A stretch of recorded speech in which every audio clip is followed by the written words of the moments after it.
খড়গপুর গোলবাজারের মাছ market থেকে রহস্যজনকভাবে উদ্ধার হলো অজ্ঞাত পরিচয় ব্যক্তির দেহ।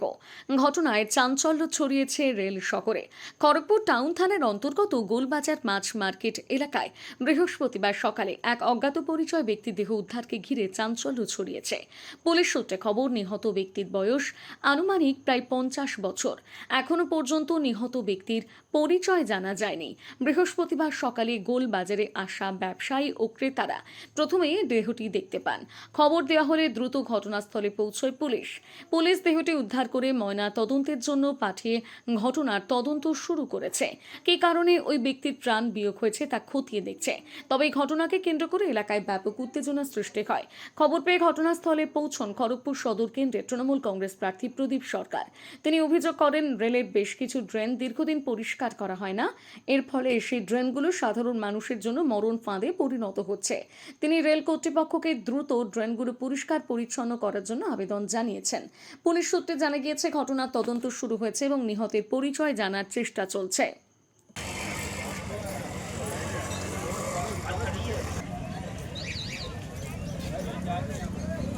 আমি আমার ওয়ার্ড কাউন্সিলর ফিদা হোসেনের মাধ্যমে খবর পেলাম যে এই রেলের একটা হাই ট্রেন আছে। গতকাল খুব বৃষ্টি হয়েছে, সেই বৃষ্টিতে একটা বডি ভেসে এখানে এসে পৌঁছেছে।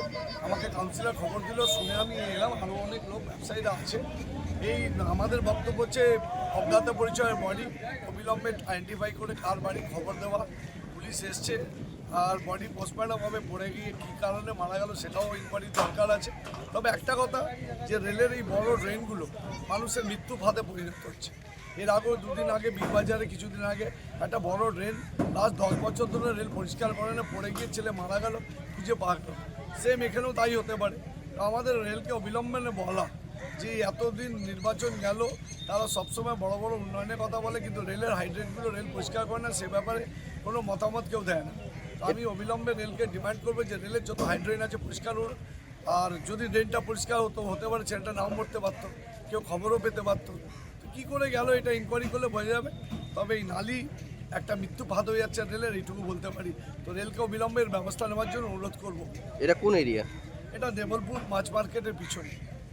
কি মনে হচ্ছে, কি কারণে কোনো জানা যাচ্ছে? সেটা ইনকোয়ারি না করলে পোস্টমর্টম হবে, ইনকোয়ারি হওয়ার পরই বলতে পারবে।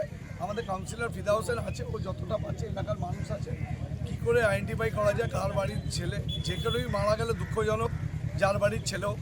তো কী করে মারা গেল এটা অত্যন্ত দরকার জানা, এবং তার বাড়িকে খবর যত তাড়াতাড়ি সম্ভব সেই চেষ্টা হচ্ছে, আর বডিটা আইডেন্টিফাই করার চেষ্টা হচ্ছে। বাড়িতে বসে যে কোনো বয়সে অল্প খরচে কেবলমাত্র কয়েকটি নোটস পড়ে আপনিও প্রাইভেটে রেগুলারের সমতুল্য মাধ্যমিক, উচ্চ মাধ্যমিক ও যে কোনো বিষয়ে অনার্স সহ বিএ, এমএ, এমএসসি প্রভৃতি কোর্সে ভর্তি হয়ে নিশ্চিতভাবে পাশ করুন। পাশ করা সমস্ত সার্টিফিকেট স্কুল সার্ভিস কমিশন সহ ভারতবর্ষে প্রকাশিত সমস্ত রকম প্রতিযোগিতামূলক সরকারি ও বেসরকারি চাকুরির পরীক্ষায় বসার উপযুক্ত। ভর্তি চলছে 25 বছরের ঐতিহ্যবাহী শীতাতপ নিয়ন্ত্রিত যোগেন্দ্রনাথ কমার্শিয়াল করসপন্ডেন্স কলেজ। এছাড়াও পশ্চিমবঙ্গ সরকারের যুব কল্যাণ বিভাগের যৌথ উদ্যোগে কেশিয়ারি ব্লক যুব কম্পিউটার প্রশিক্ষণ কেন্দ্রে বর্তমান শিক্ষাবর্ষে কম্পিউটার হার্ডওয়্যার, সফটওয়্যার এবং নেটওয়ার্কিংয়ের সমূহ কোর্সগুলিতে ভর্তির আবেদনপত্র পাওয়া যাচ্ছে। যে কোনো একটি কোর্সে ভর্তি হলে ইংলিশ টাইপরাইটিং ও স্পোকেন ইংলিশ সম্পূর্ণ ফ্রিতে শেখানো হবে। সপ্তাহে 6 দিন ক্লাসের ব্যবস্থা, প্রত্যেকের জন্য রয়েছে আলাদা আলাদা কম্পিউটার। ভর্তির আবেদনপত্র পাওয়া যাচ্ছে কেশিয়ারিতে। যোগাযোগ করুন স্ক্রিনে দেওয়া নাম্বারে। মনে রাখবেন, আমাদের সার্টিফিকেট নিয়ে ঠকে যাওয়ার কোনো ভয় নেই। নিজেকে আপডেট রাখতে ফলো করুন সানন্দা নিউজ।